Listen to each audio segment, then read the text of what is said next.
ഞാൻ മുഖ്യമന്ത്രിയെയും പാർട്ടിയെയും ഈ സംവിധാനത്തെയും വരും ഭാവിയിൽ കീർത്തിപ്പെടുത്തണമെങ്കിൽ ഈ അപകീർത്തി അന്വേഷിക്കണം എന്നാണ് പറഞ്ഞത്. ഈ രീതിയിലാണ് ഈ പാർട്ടിയും ഈ സംവിധാനവും ഈ LDF-ഉം പോകുന്നതെങ്കിൽ 2026 ഇനി തെരഞ്ഞെടുപ്പല്ല മനുഷ്യ, ആ തെരഞ്ഞെടുപ്പിൽ കെട്ടിവെച്ച പൈസ കിട്ടാത്ത സ്ഥാനാർത്ഥികളുണ്ടാവും.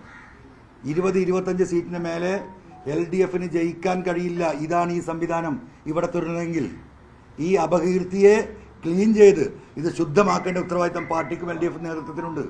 CPI നേതൃത്വം ഈ ആവശ്യം ഉന്നയിച്ചല്ലോ. ഇപ്പം എന്താണ് ആ സാധുക്കളും ഉണ്ടാത്തത്? എന്താ അവർ പിന്മാറിയത്? അങ്ങനെയാണോ ഒരു ഒരു ഒരു ഒരു കേരളത്തിലെ രണ്ടാമത്തെ കമ്മ്യൂണിസ്റ്റ് പാർട്ടി പിന്നെ എന്താ നിലപാട് സ്വീകരിക്കാത്തത്? അത് എനിക്കത് പറയാൻ കഴിയില്ല. ഒരു വിഷയം ഉന്നയിച്ചാൽ ആ വിഷയം വസ്തുതാപരമാണെന്നും ആ വിഷയത്തിൽ സത്യസന്ധത ഉണ്ട് എന്നും ബോധ്യപ്പെട്ടിട്ടുണ്ടെങ്കിൽ ആ ബോധ്യത്തിൻ്റെ അടിസ്ഥാനത്തിലാണ് ഞാൻ നിൽക്കാതെ സംസാരിച്ചുകൊണ്ടിരിക്കുന്നത്. ഞാൻ ഇനിയും സംസാരിക്കും. ഞായറാഴ്ച വൈകുന്നേരം നിലമ്പൂരിൽ വെച്ച് ഞാൻ എൻ്റെ നിലമ്പൂരിലെ ജനങ്ങളോട് ഞാൻ സംസാരിക്കുന്നുണ്ട്. ഞാൻ പത്രക്കാരോട് മാത്രം സംസാരിച്ചാൽ പോരാ. എന്നെ ആക്കിയ ജനം, ഈ 3 അക്ഷരം നൽകിയത് നിലമ്പൂരിലെ ജനതയാണ്, സഖാക്കളാണ്. അവരുടെ പബ്ലിക് മീറ്റിംഗിൽ എനിക്ക് ഇനിയും രാഷ്ട്രീയം പറയാനുണ്ട്. ഈ ആരോപണത്തിൻ്റെ മൂട്ടിൽ ഇങ്ങനെ നടന്നാൽ മതിയോ? ഞാനിതിൻ്റെ പിന്നാലെ നടക്കാൻ ഉദ്ദേശിക്കുന്നില്ല. ഞാൻ ഇനി കോടതി നടപടിയിലേക്ക് പോകും. ബഹുമാനപ്പെട്ട ഹൈക്കോടതി തീരുമാനിക്കട്ടെ, അതിൻ്റെ വഴിക്കത് പോകട്ടെ. എനിക്ക് ജനങ്ങളോട് പറയാനുള്ളത്, ഇന്ന് കേരളത്തിൽ നടക്കുന്ന പൊളിറ്റിക്കൽ ലീഡർഷിപ്പ് നെക്സസ് ആണ്. ഈ പറയുന്ന എല്ലാ പാർട്ടിയുടെയും ഉത്തരവാദിത്തപ്പെട്ട സംസ്ഥാനതല നേതാക്കൾ തൊട്ട് ജില്ലാതല നേതാക്കൾ വരെ ഇവരൊറ്റക്കെട്ടാണ്. ഒരു പാർട്ടി പ്രവർത്തകനും ഒരു പാർട്ടിയിലെയും അവർക്ക് നീതി ലഭിക്കുന്നില്ല. അതൊരു വസ്തുതയാണ്. ഈ പറയുന്ന ഏതെങ്കിലും ഒരു പ്രമാണിക്കെതിരെ ആ പ്രമാണി ആ പാർട്ടിയിൽപ്പെട്ടവനാണെങ്കിൽ അല്ലെങ്കിൽ മറ്റൊരു പാർട്ടിയിൽപ്പെട്ട പ്രമാണിയാണെങ്കിൽ ആ പ്രമാണിക്ക് വേണ്ടിയിട്ട് മറ്റു പാർട്ടികൾ സഹായം കൊടുക്കുന്നുണ്ടെങ്കിൽ ആ പ്രമാണി ഒരു വേണ്ടാത്ത സംഗതി ചെയ്താൽ അതിനെതിരെ സ്വന്തം പാർട്ടിയിലെ അണികൾ തന്നെ ഈ പറയുന്ന പെറ്റീഷൻ കൊടുത്ത് മുന്നോട്ട് പോയാൽ എന്താണ് ആ കേസ് എവിടെ എത്താത്തത്? എന്താണ് ആ പാർട്ടിയിലെ പ്രവർത്തകർക്ക്? കമ്മ്യൂണിസ്റ്റ് പാർട്ടിയെ മാത്രമല്ല പറയുന്നത്, കോൺഗ്രസും ലീഗും BJPയെ കുറിച്ച് എനിക്കത് അറിയില്ല. കാരണം അവരുമായിട്ട് എനിക്കൊരു ഇൻട്രാക്ഷനും ഇല്ല. പക്ഷേ ഈ പറയുന്ന കോൺഗ്രസും ലീഗും ഈ കേരള കോൺഗ്രസും ഒക്കെ ആയിട്ട് എനിക്ക് ഇൻട്രാക്ഷൻ ഉണ്ട്. സാധാ പ്രവർത്തകരുമായിട്ടും അതിൻ്റെ മിഡിൽ ക്ലാസ്സിലും അതിൻ്റെ ടോപ്പ് ക്ലാസ്സിലുമുള്ള ലീഡേഴ്സൊക്കെ വന്നിട്ടുണ്ട്. ഇതൊക്കെ നമുക്ക് അറിവുള്ളതാണ്. ആ അറിവ് വെച്ചുകൊണ്ടാണ് പറയുന്നത്. ആ നെക്സസാണ് ഇനി കേരളത്തിൽ എനിക്ക് യുവാക്കളോട് പറയാനുള്ളത്.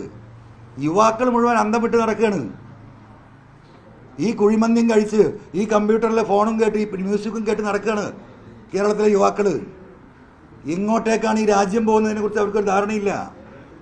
കാലാകാലം ഈ കോഴി ബിരിയാണിയിൽ നിന്ന് കിടന്നുറങ്ങാമെന്നാണ് ഇവർ വിചാരിക്കുന്നതെങ്കിൽ അത് ഈ നാട്ടിൽ നടക്കാൻ പോകുന്നില്ല. ഉത്തരേന്ത്യൻ സംസ്ഥാനങ്ങളിൽ നടന്നുകൊണ്ടിരിക്കുന്ന കാര്യങ്ങൾ നമുക്കറിയാം. അപ്പോൾ ഇത് വലിയൊരു ആപത്തിലേക്ക് കേരളത്തെ കൊണ്ടുപോകുന്നു. ഇവിടെ ഇന്നുള്ള ഈ മനുഷ്യരുടെ സ്നേഹം ഇല്ലായ്മ ചെയ്യാൻ യൂട്യൂബർമാർ പരിശ്രമിക്കുന്നു.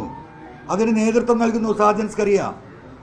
അവനെ വരെ എന്താ പറയുക, എന്ത് വൽക്കരിക്കാന്നാ പറയാ, മഹത്വവൽക്കരിക്കുകയാണ്. പ്രതികളെ മാത്രമല്ല, ഈ നാട് കുട്ടിച്ചോറാക്കുന്ന, ഈ നാട് മതവിദ്വേഷം പടർത്തുന്ന, ഈ നാട്ടിൽ ഏറ്റവും നല്ല വിൽക്കാൻ യൂട്യൂബിൽ നല്ലത് മതവിദ്വേഷം പടർത്തുകയാണെന്ന് ഈ ഒരു യുവ ടീമിനെ പഠിപ്പിച്ച് അതിൻ്റെ ലീഡർഷിപ്പ് ഭരിക്കുന്ന മറുനാടനെ മഹത്വവൽക്കരിക്കുകയാണ്. കുഴപ്പമായിരിക്കുക. PV അൻവർ മറുനാടനെതിരെ നടത്തിയ ഈ പോരാട്ടമൊന്നും ശരിയല്ലായിരുന്നു. ആരാ കൂട്ടരെ പറയുന്നത്? ആരാ പറയുന്നത്? എവിടെ എത്തിയവർ? ഇത് അന്നേ പറഞ്ഞിരുന്നെങ്കിൽ എനിക്ക് പോരാട്ടം നടത്തണ്ടല്ലോ. എന്നെ വഞ്ചിക്കേണ്ട ആവശ്യമുണ്ടായിരുന്നില്ല. എന്നോട് പറയാം, അൻവറെ നീ നിൻ്റെ പണിയെടുത്തോ, അവരെങ്ങനെയും ജീവിച്ചോട്ടെ, ഇതൊക്കെ പാർട്ടി ഇടപെട്ടോളാം, നീ അതുമായി മുന്നോട്ട് പോകണ്ട എന്ന് എന്നോട് പറഞ്ഞിരുന്നെങ്കിൽ എൻ്റെ ഒരു കൊല്ലത്തെ അധ്വാനാണ്. ഒരുപാട് സമയം ചെലവഴിച്ചിട്ടുണ്ട്, ഒരുപാട് പണം ഞാൻ ചെലവഴിച്ചിട്ടുണ്ട്. ഈ തെറിവിളി മുഴുവൻ ഞാൻ കേട്ടിട്ടുണ്ട്. ഇന്നും ആ തെറിവിളി ഞാൻ കേട്ടുകൊണ്ടിരിക്കുകയാണ്. ആ സാജൻ സ്കറിയെ പോലും മഹത്വവൽക്കരിക്കുന്നിടത്തേക്ക് കാര്യങ്ങൾ എത്തിയിട്ടുണ്ടെങ്കിൽ എങ്ങോട്ടായി പോക്ക്? എങ്ങോട്ടാണ് ഈ പോക്ക്? ഇതൊന്നും മനസ്സിലാവാതെ കേരളത്തിലെ യുവാക്കൾ, എല്ലാ പാർട്ടിയിലും പെട്ടവർ കിടന്നുറങ്ങുക.